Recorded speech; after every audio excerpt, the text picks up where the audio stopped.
Hello guys, welcome to यौवन वेदा। स्वागत करती हूँ अपनी चैनल यौवन वेदा में।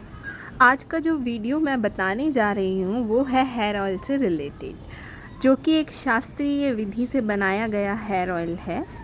अगर आपको कोई भी हेयर ऑयल घर पे बनाना है तो आपको ये वीडियो ज़रूर देखना चाहिए, क्योंकि कोई भी हेयर ऑयल बनाने से पहले अगर हमने ये वीडियो नहीं देखा तो हम कोई भी ऑयल अच्छा नहीं बना सकते। सबसे पहले ये हेयर ऑयल बनाने के लिए मैंने अपने ही गार्डन से फ्रेश औषधियाँ ली। होपफुली सबके घर में ये पेड़ होते ही होंगे, जैसे कि मीठा नीम, गुड़हल, एलोवेरा। तो ये सारे प्लांट्स जो हैं वो हमारी हेयर ग्रोथ के लिए काफ़ी इम्पोर्टेंस रखते हैं। काफ़ी पेशेंट्स आते हैं कि मैम हमारे जड़ से बाल निकलते हैं, वो भी पैचेस में, तो ये हेयर ऑयल उनके लिए काफ़ी अच्छा है। और इस हेयर ऑयल को बनाने से पहले हमने कुछ ड्राई हर्ब्स भी यूज़ करी हैं, जैसे कि जटामासी, इंडिगो, जो कि हमारे हेयर्स को जड़ से काला बनाता है। और there are so many herbs which is used in this oil. जैसा कि आप सामने इस वीडियो में देख ही रहे हैं, पहले हम इन औषधियों को गीली अवस्था में लाते हैं, उसके बाद इसे ड्राई किया जाता है और उसके बाद में पर्टिकुलर फॉर्म में इसे हम पीसते हैं, जितना कि हमें रिक्वायर्ड होता है। ज़्यादा हमें पाउडर नहीं करना होता है और इन सब चीज़ों में बहुत मेहनत लगती है। जैसा कि आप अंकल जी को देख ही रहे हैं, ये हमारे बहुत ज़्यादा हेल्प करते हैं इन सब चीज़ों में और काफ़ी एक्सपर्ट हैं, काफ़ी टाइम से हमारे साथ वर्क कर रहे हैं हेयर ऑयल को बनाने में। और आज हम इस ऑयल को कैसे बनाएंगे, पूरा रेसिपी आपके साथ शेयर करेंगे। तो वन बाय वन इन्हें हम ड्राई कर ले रहे हैं। ड्राई करने के बाद में हमने इसे पीस लिया है। अब देखते हैं कैसे बनाते हैं। तो ये जो प्लांट्स थे जो हमने तोड़े थे थोड़ी देर पहले, वो अब हमने वॉश कर लिए हैं और वॉश करने के बाद में हमने एक जगह रख लिया है। इसमें आपने गुड़हल के फ्लावर्स देखे होंगे, जो कि हमारे हेयर्स को सिल्की बनाते हैं। इस तरह ये प्रोसेस हम स्टार्ट करते हैं और हम इसके स्टार्ट करने के बाद में इस तरह प्लांट्स को क्लीन कर लेते हैं प्रॉपर तरीके से और उन्हें हम पीस लेते हैं गीली हर्ब्स को। इस ऑयल को बनाने के लिए हम बहुत सारे ऑयल्स का यूज़ करते हैं, जैसे कि तिल का तेल, बादाम का तेल, कलौंजी का तेल, coconut oil and last one is castor oil, जो कि हमारी हेयर्स की ग्रोथ में बहुत ज़्यादा हेल्पफुल है। कैस्टर ऑयल के जो गुण होते हैं उनकी तो मैं क्या ही बात कहूँ। कैस्टर ऑयल हमारे हेयर्स को, जड़ से जो हेयर्स गए हुए होते हैं उनको रीग्रोथ के लिए काफ़ी ज़्यादा इम्पॉर्टेंट होता है। इस कारण हम हमारे हेयर ऑयल के अंदर कैस्टर ऑयल ज़रूर ही यूज़ करते हैं। इस तरह से हम वन बाय वन सारे ऑयल एक बर्तन के अंदर डाल लेते हैं और गर्म होने के लिए रख देते हैं। और गर्म होने के बाद में हम दूसरी साइड हमारी जो रॉ ड्रग्स होती हैं उनको वन बाय वन एक दूसरे पात्र के अंदर डालते जाते हैं। जैसे कि आप देख रहे हैं इस वीडियो के अंदर कि हम सारी औषधियाँ एक दूसरे बर्तन के अंदर डाल रहे हैं और डालने के बाद में हम इसका बोलस फॉर्म में बना लेंगे, थोड़ा सा पानी डालने के बाद में। और वो बोलस बन जाने के बाद में हम जो गरम ऑयल था, जैसे कि अब इस प्रोसेस के अंदर पूरा आपको दिखाएंगे कि कैसे हमें वो सारी चीज़ें ऑयल के अंदर डालनी है। ऐसे ही हम ड्राई ड्रग्स को ऑयल के अंदर नहीं डालते हैं। काफ़ी यूट्यूब वीडियोस में मैंने देखा है कि नॉलेज नहीं है लेकिन फिर भी बता रहे हैं कि ऐसे ऐसे कट करो, प्याज का तेल बनाओ, ये बनाओ, वो बनाओ। बट ये सारी चीज़ें फेक हैं, ऐसा नहीं करना चाहिए। शास्त्रों में ऐसा कहीं भी मेंशन नहीं है। अगर आप ऐसा करते हैं तो आपने हेयर्स का और लॉस कर रहे हैं, क्योंकि अगर आप ये सारी सूखी हुए द्रव्य गरम तेल के अंदर डाल देते हैं तो पहले तो इनके गुण जो हैं वो डिस्ट्रॉय हो जाते हैं, वो सारे के सारे गुण आपके ऑयल में नहीं आएंगे। तो एक प्रोसेस होता है किसी भी आयुर्वेदिक ऑयल को बनाने से पहले, जो कि एक्सपर्ट से पूछने के बाद ही आपको बनाना चाहिए। अगर आप ऑयल बना भी रहे हैं, अगर आपके माइंड में कोई ड्रग्स हैं जो आपने रिसर्च के बाद देखी हैं कि ये ऑयल हेयर्स, ये जो ड्रग्स हैं ये इस तरीके से हमारी हेयर्स की ग्रोथ में हेल्प कर सकते हैं, तो आप किसी एक्सपर्ट से जो कि आयुर्वेद का नॉलेज रखते हैं उनसे आप पूछ सकते हैं और फिर आप एक ऑयल बना सकते हैं किसी भी यूट्यूब वीडियो को देखने से आप ऑयल नहीं बनाएं तो ज़्यादा बेहतर होगा। तो इस तरीके से हमने ये बोलस फॉर्म बना लिया है, जो कि हमने थोड़ा सा पानी डाला और पानी डालने के बाद में बोलस बन गया। उसके बाद यहाँ हमारा गरम तेल हो गया था। कैसे चेक करना है, एक नीम का पत्ता लेना है, उसे हम गरम तेल के अंदर डाल देते हैं। गरम तेल के अंदर डालने के बाद में ये नीम का पत्ता इस तरीके से हो जाता है, जिससे हमें पता लगता है कि हमारे ऑयल का टेम्परेचर कितना पहुँच चुका है। इसका भी एक निश्चित टेम्परेचर होता है, इसके बाद ही हम उन ड्रग्स को डालते हैं। इस तरीके से ये ड्रग्स के 1 बाय 1 बोलस हम इसमें डालते जाएंगे। एक साथ सारे बोलस को नहीं डालना है। क्यों नहीं डालना है, इसके पीछे एक बहुत बड़ा रीज़न है। आपने अपनी मर्ज़ी से ही किसी भी पात्र के अंदर तेल नहीं बनाना है।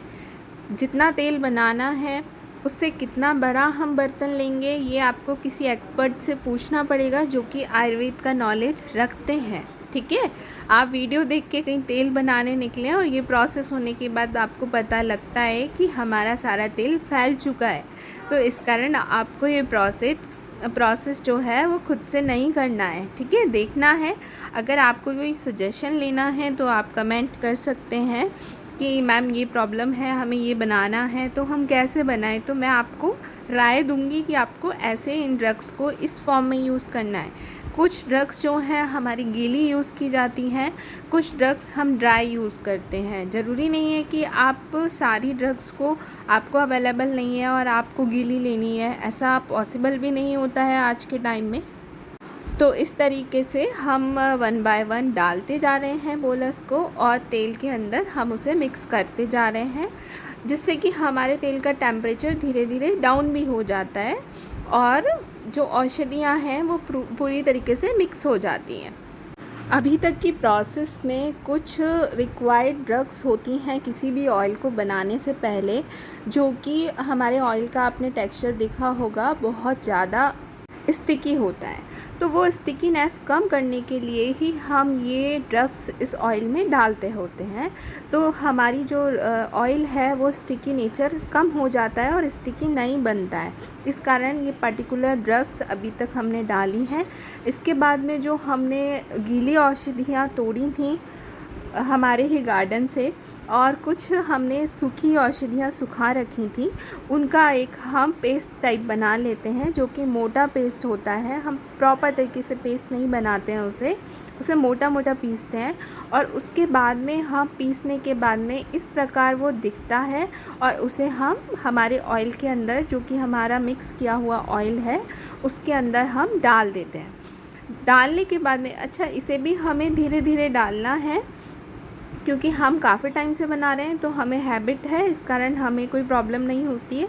आप लोगों को धीरे धीरे डालना है। डालने के बाद में अगर आप पानी डालना चाहते हैं, क्योंकि किसी ऑयल को बनाने के लिए पानी रिक्वायर्ड होता है, किसी को दूध होता है, किसी को छाछ होती है, तो अभी हम ये ऑयल बनाने के लिए हमारा पानी यूज़ कर रहे हैं। तो इस कारण हमने उसके बाद में इस ऑयल के अंदर पानी यूज़ किया है।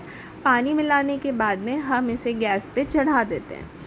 गैस पे गरम होने देते हैं कंटिन्यू गरम होने के बाद में कम से कम 4 दिन के अंदर ये ऑयल हमारा बनता है। और इस ऑयल को बनने के अंदर हमें बहुत ही मीडियम फ्लेम यूज़ करना होता है। हाई फ्लेम पे हम ऑयल को नहीं बनाते हैं। अगर हाई फ्लेम पे हम ऑयल बना रहे हैं तो इसके अंदर जो भी न्यूट्रिशन होता है वो हमारा डिस्ट्रॉय हो जाता है। तो इस कारण हमें ऑयल बनाने के लिए हमेशा स्लो या मीडियम फ्लेम का ही यूज़ करना चाहिए। ये स्पेशली हमें इसमें ध्यान रखने वाली बात होती है। जैसा कि हमने इस ऑयल को बनते टाइम आपको दिखाया है कि किस टाइप की फ्लेम यूज़ की हुई है, तो ऐसा ही आपको करना है। तो इस प्रकार हमारा ये प्रोसेस था। अगेन वही चीज़ हमने दिखाई है आपको कि ऐसा ऐसा हमने किया था। ये सारी हमारी ड्रग्स थी जिन्हें हम यूज़ कर रहे हैं। कुछ हमारी गीली ड्रग्स थी जो हमने ऑयल में इस प्रकार डाली हैं और इस प्रकार हम इस ऑयल को बनाते हैं और इसका रिज़ल्ट रियली गाइस इतना अमेजिंग है कि हमारे पेशेंट जो भी इस ऑयल को यूज़ कर रहे हैं उनके हेयर्स में ग्रोथ हुई है और रीग्रोथ हुई है। अब काफ़ी पेशेंट्स का कहना था कि बारिशों में हमारे बाल बहुत ज़्यादा टूटते हैं। तो देखो, बारिशों में कोई भी ऑयल अगर आप यूज़ करेंगे, हाँ, आपके हेयर्स को टूटना कम कर सकते हैं, लेकिन एक साथ रोक नहीं सकते हैं। जितना फ्रिक्वेंसी टूटने की है तो उसे कम किया जा सकता है, लेकिन और सीज़न का हम 100% गारंटी ले सकते हैं कि ये ऑयल बहुत अच्छा वर्क करता है। तो आप भी यूज़ करिए। अगर आपको किसी भी ऑयल को बनाना है तो आप मेरी राय ले सकते हैं इसमें, मैं बिल्कुल आप लोगों का सपोर्ट करूँगी। तो ये हमारा रेडी ऑयल है और आप इसे परचेज़ भी कर सकते हैं। और ये बहुत अमेजिंग चीज़ हुई थी, हमारी फार्मेसी में हम ऑयल बना रहे थे और ये ब्लैक कोबरा हमारे जस्ट सामने आ गया और हम लोग ना इतना डर गए थे उस टाइम पे कि ये क्या हुआ। तो इस तरह से आप एक हेयर ऑयल को बना सकते हैं। 4 दिन के बाद ये ऑयल रेडी हो गया था। रेडी होने के बाद में हम ऐसे 4 लेयर्ड एक कपड़ा लेते हैं, प्रॉपर तरीके से कॉटन का कपड़ा आप लें तो बेहतर होगा, और उसको हम इस तरीके से छान लेते हैं। छानने के बाद में हम इसे ठंडा होने देते हैं। ठंडा होने के बाद में ही इसकी पैकिंग की जाती है। अदरवाइज़ अगर गरम गरम आप करेंगे इसकी पैकिंग तो फिर आप लोगों के जलने का भी डर रहेगा, ये तो ऑब्वियस है। तो इस तरह से हम पैकिंग करते हैं हमारे ऑयल की, और ऑयल पैक होने के बाद में ये हमारा पैक्ड ऑयल है। और इस तरीके से वे करके हम प्रॉपर पैकिंग हो जाने के बाद में इन्हें हम रख देते हैं, और जैसे जैसे आप लोगों के ऑर्डर आते हैं तो हम इसे डिस्पैच करते हैं। तो ये एक प्रोसेस होता है हमारे यहाँ हेयर ऑयल बनने का। और हेयर ऑयल बनने के बाद में एक प्रॉपर लेबलिंग के साथ में इसे यहाँ से डिस्पैच किया जाता है। तो इस प्रकार आप ऑनलाइन भी ऑर्डर कर सकते हैं इसे, और ऑफ़लाइन भी ऑर्डर कर सकते हैं। और थोड़े टाइम बाद में आप इसे अमेज़न, फ्लिपकार्ट, नायका, मीशो, मिंत्रा, ये सारी साइट से भी आप हमारे हेयर ऑयल को ऑर्डर कर सकते हैं, और प्रॉपर पैकिंग के साथ में हम इसे आपके घर तक भेजेंगे। और अगर आप इसे यूज़ करेंगे तो ये सारी साइट पे आप हमें रिव्यू भी दे सकते हैं, जिसका कि QR कोड हम यहाँ पे डालेंगे डिस्क्रिप्शन में। तो थैंक यू गाइस, आपने इतना आराम से ये वीडियो देखा, समझा। तो इतना अच्छा पैकिंग के अंदर ये हेयर ऑयल आपको आपके घर तक मिलता है। Thank you guys for watching this video. Hope you love this video. Just scan the QR code or connect with us on Instagram and YouTube. Thank you so much.